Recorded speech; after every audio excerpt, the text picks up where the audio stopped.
Si vous circulez en voiture à Halifax, vous y êtes certainement déjà passé. Je parle de l'échangeur de la rue Windsor, près du pont McKay.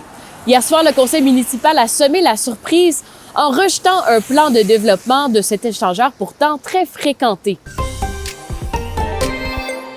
Et oui, les élus d'Halifax renvoient les architectes à la planche à dessin. En conseil municipal, ils ont voté à 8 contre 6 contre le plan de réorganisation du Windsor Street Exchange. Les élus considèrent que le projet de 150 millions de dollars ne correspond pas à leur objectif de développer les transports publics dans la ville. En effet, les plans ne prévoient pas de voies réservées pour les autobus tout le long du trajet. En juin dernier, le conseil municipal avait pourtant approuvé les plans avec quelques modifications, mais c'était avant les élections municipales d'octobre dernier. Mardi, le conseiller municipal David Hansby a promis de remettre le sujet sur la table lors d'une prochaine réunion du conseil. Un conseiller de la Première Nation de Pictou Landing accuse le gouvernement fédéral de perpétuer le racisme environnemental.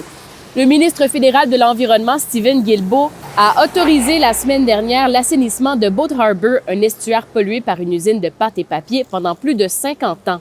Mais Derek Francis de la Première Nation de Pictou Landing dit que la décision n'inclut pas l'entreposage d'urgence des boues toxiques loin de la communauté. Pictou Landing attribue à cette pollution de nombreux problèmes de santé de ses habitants. Enfin, les baleines Wiki et Kejo ne viendront finalement pas en Nouvelle-Écosse.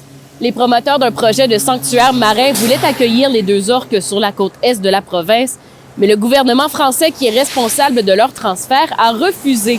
Les deux orques sont actuellement au parc Marineland d'Antibes et iront plutôt aux îles Canaries.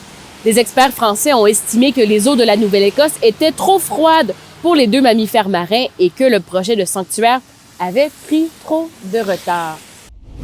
C'est peut-être trop froid pour les baleines, mais ce ne l'est pas trop pour les journalistes. C'était votre vidéo journal. On se retrouve demain.